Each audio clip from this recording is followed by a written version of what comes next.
உங்க குழந்தைங்க ஏதாவது ஸ்பெஷலா செஞ்சு குடுங்கன்னு கேட்குறாங்களா? இந்த சிக்கன் பொடி மாஸ ட்ரை பண்ணி குடுத்து பாருங்க. அப்படி இருக்கும். வாங்க எப்படி செய்றதுன்னு பார்ப்போம்.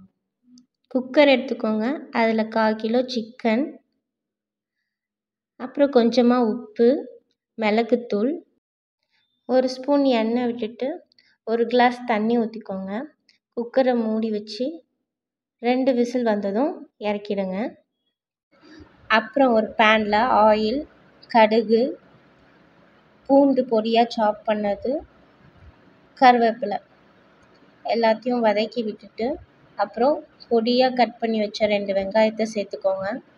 இஞ்சி பூண்டு விழுது 1 டீஸ்பூன், நல்லா பச்சை வாசம் போகிற வரையும் வதக்கி விட்டுக்கோங்க. அப்புறம் அரை தக்காளி சேர்த்து நல்லா வதக்கிக்கோங்க. அப்புறம் தேவையான அளவு உப்பு, சில்லி பவுடர், தனியா, ஜீரகத்தூள், கொஞ்சமாக மஞ்சத்தூள் சேர்த்து நல்லா பச்சை வாசம் போகிற வரையும் வதக்கிக்கோங்க.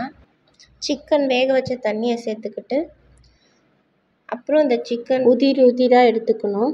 நல்லா பொடி பொடியாக பிச்சு எடுத்துக்கணும். சிக்கனை நம்ம அந்த மசாலா கலவையோடு சேர்த்து நல்லா வதக்கிக்கணும். நல்லா கலந்து விட்டுட்டு,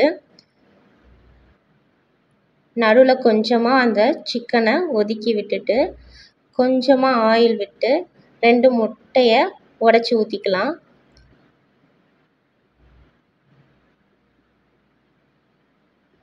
இப்போ முட்டையும் நல்லா கலக்கி விட்டுக்கலாம்.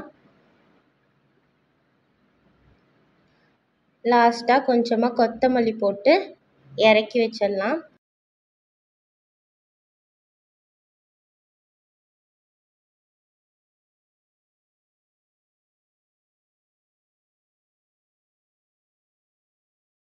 வாவ்! பார்க்கவே எவ்வளோ சூப்பராக இருக்குது. உண்மையாகவே சாப்பிட்டா அவ்வளோ டேஸ்ட்டாக இருக்கும். ட்ரை பண்ணி பார்த்துட்டு சொல்லுங்கள். பாய்.